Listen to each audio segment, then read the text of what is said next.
Anyway, good afternoon everyone. On behalf of the City Government of General Santos City, Honorable Laureli Ramon Pacquiao, extend my warmest greetings and sincere appreciation to all organizers, exhibitors, partner agencies, and stakeholders of the Treasures of Region 12 Trade Expo.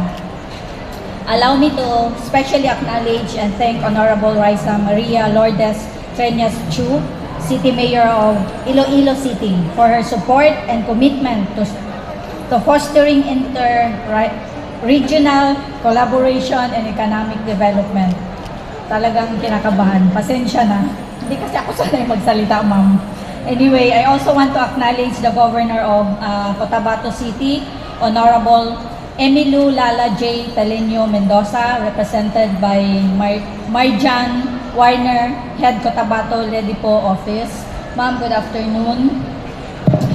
Governor of South Cotabato, Honorable Reynaldo S. Tamayo Jr., represented by Sir Tyron John Villanueva, Development Management Officer for Governor of Sarangani Province, Honorable Rogelio D. Pacquiao, represented by Sir Franz Espartero, Executive Assistant. Good afternoon, sir. And kalimutan ko pala i-acknowledge si Ma'am Flora, Regional Director of DTI 12, Ma'am Flora Polito Gobonales, CESO 4 at CESO 3. Sorry, Ma'am.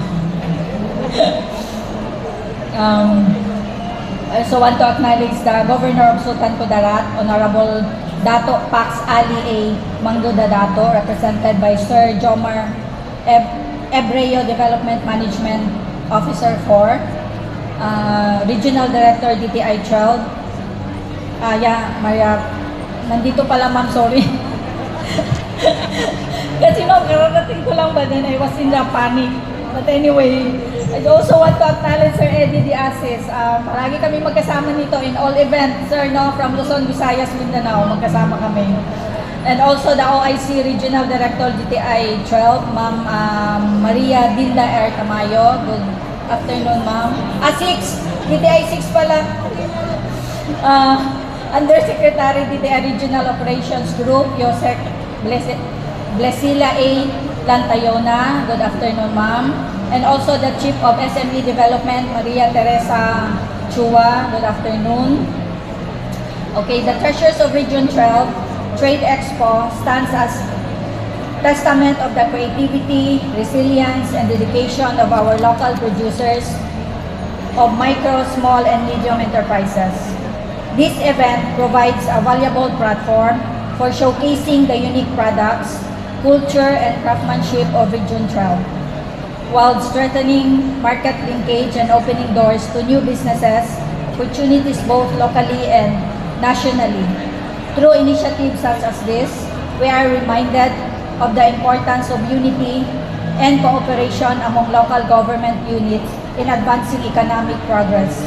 The participation and support of our partners from other regions, particularly the City of Iloilo, underscore the power of collaboration in building stronger, more competitive local economics and in uplifting the welfare of our people. The City Government of General Santos remains steadfast in its support for programs that empower local enterprise, promote innovation, and create sustainable livelihoods. We believe that by investing in our entrepreneurs and strengthening regional partnership, we pave the way for inclusive and resilient growth that benefits all sectors of society. As we celebrate the Treasures of Region 12, may this event inspire greater collaboration, encourage innovation, and further promote the excellence of our local industries.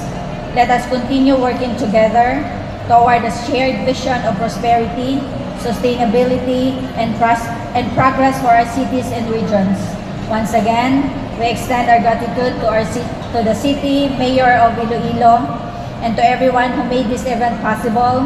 Congratulations on the successful staging of the Treasures of Region 12 Trade Expo. Mabuhay ang Treasures of Region 12 mabuhay ang ating local na negosyo. Thank you. Thank you very much, Ma'am Evelyn Lim Villaseran. Ayan, maraming salamat po. And bigyan naman natin ng